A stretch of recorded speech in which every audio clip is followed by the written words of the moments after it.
Good morning, everyone. This is SRIVASTAVA, and today we have a very prestigious personality with us, Mr. Nikhil Jain, who is the Director of Senecon Sustainability Solutions Private Limited. A very warm welcome, sir. Sir, my first question is that today IMS Ghaziabad has organized an event for Young India. So, how far do you think that this is gonna work, and how is your experience being here? The very first thing as a positive factor, what I would like to state is the moment I entered into the auditorium, and what I observed was that everything, considering the logistic part of it, the organization part of it, the communication part of it, the man management part of it, everything is being taken care of by the students themselves. So therein I saw that they are themselves taking up the ownership of responsibility, and they are delivering without being told to what to do. So that is something which is very unique, which I found over here, and I must credit not only the students but also the faculty that they have been able to build up such a kind of a ecosystem. So that's what my first observation was. Second thing, I am of a belief, once you observe that there is a certain level of amount of ownership coming to the picture, you also start recognizing that these are the very people who in future are going to take the country forward. They are the one who are going to take it to their mental that this is where we are, and for the future growth is not going to be for us only, is going to be for the entire community together. So that is where I see that today's event is going to be one step towards in that direction. Right or wrong, maybe future will tell, but that's a step in that direction. Sir, you have taken many initiatives towards environment, and what made you inspired for that, and how did you think that this thing should be brought in notice for the people? So let me put it this way: it's not something as a conscious inspiration that I had. My background itself is from my maternal side is from Rajasthan. So my mother is from Ajmer, and so there the very challenging thing that we have to do is, let's say 40 years back, water is one of the scarce commodity. Nowadays we are having a little bit of infrastructure being laid out so far as the water supply is there. But in those days, your formative years, when it actually etches out in your mind, you were observing that every third day there used to be a kind of an exuberance in the entire colony. Pani aa gaya, pani aa gaya. And then people used to rush out, and they used to open up their taps and tanks, and they used to fill it up for the next 3 days, because they are aware of that after 3 days, if they are lucky, then the water would come.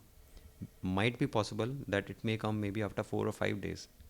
So that is where it etched into my mind about the conservation aspect of the environment. So that's a subconscious thing which happened actually.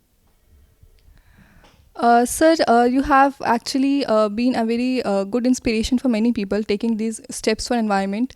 But like going in this journey, like in this entire journey of yours, spreading awareness about environment and also establishing an effective entrepreneurship idea in young India. So you must have faced many hurdles, many setbacks. So how did you deal with it? Let me put it this way: if there wouldn't have been any setback, there wouldn't have been any fun while doing it. Then it becomes very monotonous. It becomes very boring. It becomes as if you're driving a bus, not to demean the bus driver actually, to be honest. But let's say it's something like driving a bus from a railway station to, let's say, IMS campus. It becomes something like that. There are people who do it. It's not that people don't do it. But for me, it is something which was unthinkable.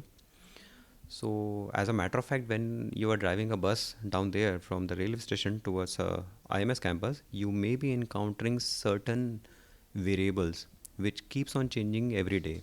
For instance, in the month of April, we haven't seen the in this part of the end of March and April, we haven't seen rains, but now we are observing that.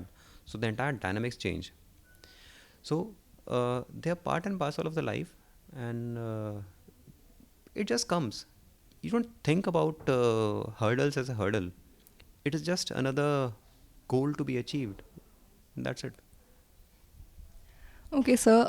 Like today, if we see that India is a developing country, as we all know, and youth or young India plays a very important role in that. Like as you also mentioned, that they are the ones who are going to take it forward.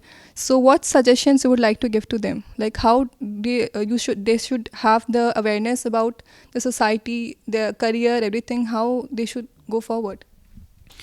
The very first thing that I would be advising them is, please understand where you are coming from. By that I mean to say, what who exactly you are. You must be having a community, you must be having a family, you must be having a society in which your upbringing is there. So the moment you accept where you are coming from, rest of the things becomes very natural, very automatic. The moment you are always fighting with yourself about where you are coming from, then quite a lot of energy is going to be spent while countering that argument that you are building up why you come from a certain place. So that's the very first thing which I would be advising the youth. Don't fall into the mindset of comparing themselves with something which they shouldn't be compared with. So that's the very first thing. And second, it's all about perseverance. If you feel there's something that needs to be done, uh, just be persuaded about it. That's it. You don't have to think about every second or third day, okay, maybe the idea is not bad or something like that, and you keep changing the goalpost. Just a little bit of patience and a hell lot of perseverance. That's what I would advise. It was really nice talking to you, sir. This is Ashara Words with cameraman DIXIT, IMS Today.